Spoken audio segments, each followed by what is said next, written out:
Wow, teman-teman. Wah.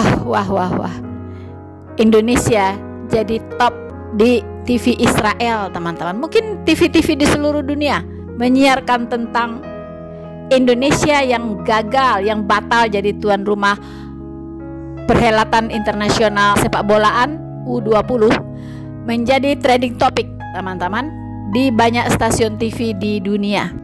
Saya kira ini semua orang harus tahu bagaimana TV Israel membahas tentang penolakan terhadap Israel yang dilakukan oleh Indonesia. Dan kita lihat apa pandangan Israel kepada Indonesia. Israel melihat pemerintah Indonesia dan PSSI itu sangat welcome dengan Israel.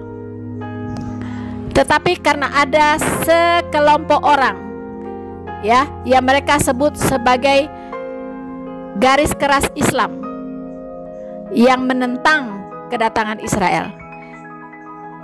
Seperti apa ceritanya?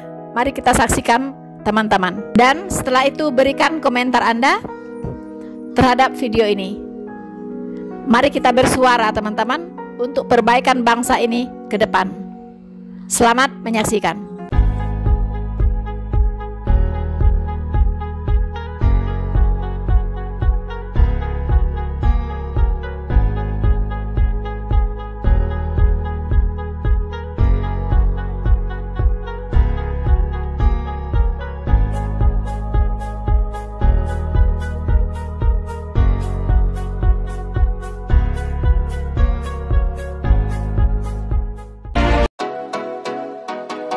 Indonesia batal jadi tuan rumah U20 masuk TV Israel. This saga was spent on the past, I would say, 2 weeks, but extensively in the past 10 days.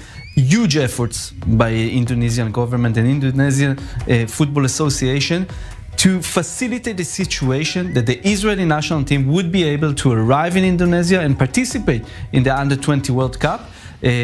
But unfortunately, pressure from, I would say, a minority group of extreme Islamists. It's called the Islamic Alliance. It's a political, religious group that works in Indonesia, who organized this protest, which weren't wide protest, Caleb. We're talking about few hundreds of protesters in different locations in Jakarta, key locations, important roads and important commercial centers, but this touched a very, I would say, sensitive instinct and point in the Indonesian common sense of what is Israel, what is the Israeli-Palestinian conflict, and dating back to Indonesia's first days as an independent country. Back then, the first president, Sukarno, decided to focus on the Israeli-Palestinian conflict and to show this as a symbol for what Indonesia is all against. And they haven't changed this mindset for decades. They didn't have the chance to meet Israel. They were supposed to play Israel in the World Cup qualifiers of 1958 and 1970, and in both times they withdrew. So this is the first time they get the right to host the World Cup, and apparently Israel qualified to this World Cup. Right. This is where the problem started, and I think that the president, maybe, despite he wanted to bring Israel in, and of course the Indonesian Football Association wanted this, because imagine what it is for a country like Indonesia to host the World Cup, business-wise. Right. This is actually a World Cup for players under 20. Once in a lifetime, but it's still a big event in the world of soccer. Exactly. For them, it's like it's one step before hosting a World Cup. Right. So imagine the businessmen, the investors. It's a huge, and we are talking about a removal of a host nation less than 2 months before the first kickoff of the tournament. It's unprecedented. Really, it's something terrible for us. I just want to look briefly at the statement that FIFA released today. It read, following today's meeting between the FIFA president and the president of the Football Association of Indonesia, FIFA has decided, due to the current circumstances, to remove Indonesia as host of the FIFA U20 World Cup. A new host will be announced as soon as possible.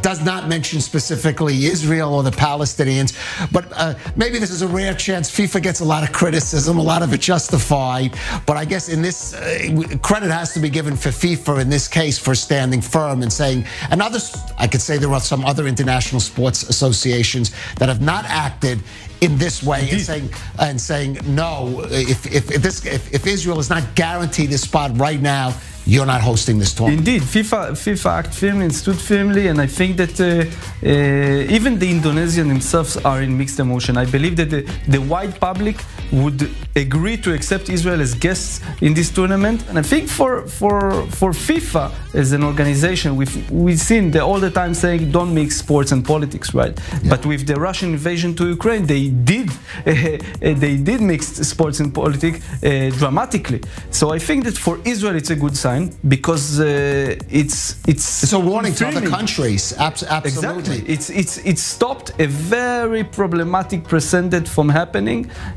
If you would let it go and tell Israel will need to play maybe only in Bali or play in Singapore and the rest of the tournament, it will create the chaos. Now, Ori, one reason why this is an important story that goes beyond sports is that Indonesia is often, Israeli officials even have spoken out and said Indonesia perhaps could be another country to join the Abraham Accords, establish relations with Israel. But you have to wonder if the mere presence of a soccer youth team from Israel caused this kind of uproar.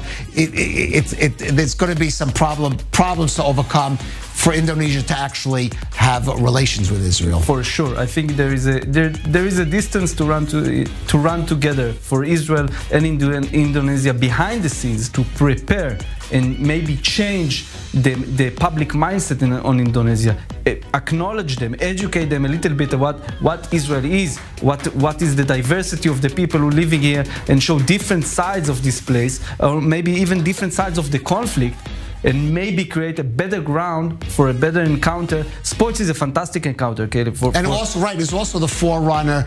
I'm old enough to remember the famous ping-pong diplomacy between the U.S. and Red China. I think this was supposed to be the first test, you know, to test the water, how boiled the situation is. The situation is boiling, but you know, I'm full of hope and that maybe it's only the beginning of starting to understand this relationship between Israel and Indonesia, and in the future we'll speak differently.